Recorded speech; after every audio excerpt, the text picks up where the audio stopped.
Hello बच्चों, so let's solve this question and question says state the factor that influence the value of cell potential of the following cell. So we have given the cell and now we have to tell the which are the factor which influence the cell potential, right? So देखो यहाँ पर हमारा जो ये question रहेगा हमारा किसका, ये क्वेश्चन रहेगा नर्स इक्वेशन का इलेक्ट्रोकेमिस्ट्री में। तो यहाँ पर I can write like this, the key concept in this question is nursed equation. अब देखो नर्स्ड इक्वेशन में क्या है, हमारी नर्स्ड इक्वेशन क्या होती है, नर्स्ड इक्वेशन होती है E cell is equals to E naught of cell minus 2.303 RT divide by NF log concentration of product divide by concentration of reactant. तो ये हमारी नर्स्ड इक्वेशन होती है। अब नर्स्ड इक्वेशन में दो फैक्टर आ रहे हैं। देखो ये तो सब कांस्टेंट है, किसी पर्टिकुलर रिएक्शन के लिए एन भी कांस्टेंट रहेगा, एफ भी फैराडे कांस्टेंट है, 2.303 कांस्टेंट है और ये आर भी गैस कांस्टेंट है।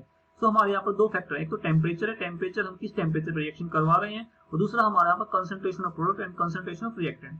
तो यहाँ पर देखो हमारे पास क्या है, अगर मैं इसके लिए नर्स्ड इक्वेशन लिखूं, नर्स्ड इक्वेशन इस सेल की अगर नर्स्ड इक्वेशन क्या रहेगी, देखो सबसे पहले हमको इसकी क्या लिखनी पड़ेगी, एनोड कैथोड रिएक्शन लिखनी पड़ेगी। एनोड और कैथोड पे रिएक्शन कैसी होंगी, देखो एनोड पे ये जो वाला पार्ट होता है लेफ्ट साइड में, इसको यहाँ पर एनोड होता है, और जो सेल नोटेशन में जो राइट वाला पार्ट होता है ये हमारा क्या होता है, कैथोड होता है।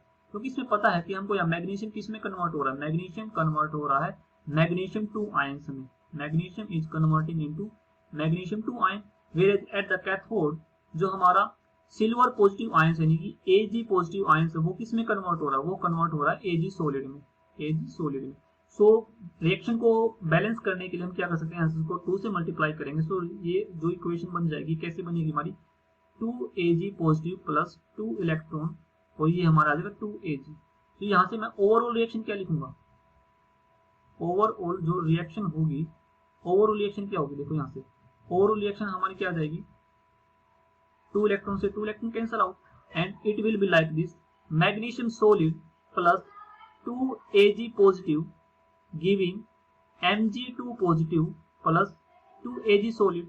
अब देखो यहाँ पर जो सॉलिड की कंसंट्रेशन हम यूनिटी लेके चलते हैं, तो यहाँ पर जो सेल पोटेंशियल को जो इन्फ्लुएंस करेंगे, एक तो वो मैग्नीशियम आयन की कंसंट्रेशन इन्फ्लुएंस करेगी, दूसरी Ag पॉजिटिव आयन की कंसंट्रेशन इन्फ्लुएंस करेगी। तो यहाँ से अगर मैं इसकी सेल जो नर्स्ड इक्वेशन है उसमें इसको लिखूं तो नर्स्ड इक्वेशन क्या रहेगी, ई नोट ऑफ सेल इस पर्टिकुलर सेल के लिए हमारा कुछ ई नोट ऑफ सेल होगा, ठीक है। और यहाँ पर हमारी आ जाएगी 2.303 RT डिवाइड बाई NF और ये आ जाएगी log concentration of Mg2 positive ion divide by concentration of Ag positive ion का स्क्वायर, क्योंकि स्टोइचियोमेट्रिक कोएफिशिएंट पावर में चला जाता है। तो अब यहाँ पे देखो, तो यहाँ पे मैं बोल सकता हूँ कि यहाँ पर दो फैक्टर इन्फ्लुएंस कर रहे हैं। एक फैक्टर कौन सा होगा, एक फैक्टर तो होगा हमारा टेम्परेचर, एक फैक्टर कौन सा हो गया टेम्परेचर, और जो दूसरा फैक्टर है, दूसरा फैक्टर क्या होगा हमारा, दूसरा फैक्टर होगा हमारा कंसंट्रेशन, दूसरा फैक्टर क्या होगा हमारा concentration of Mg2 positive ion and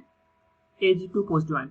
अगर इनकी कंसंट्रेशन में इंक्रीज या डिक्रीजमेंट होता है, मतलब कि ये घटती बढ़ती है, तो सेल पोटेंशियल पर असर पड़ेगा। वैसे ही अगर हम टेम्परेचर को घटाते हैं तो सेल पोटेंशियल पर असर पड़ेगा, क्योंकि ये कैलकुलेशन में आ रहा है और ये यहाँ पे ये डायरेक्टली इसको अफेक्ट करेगा।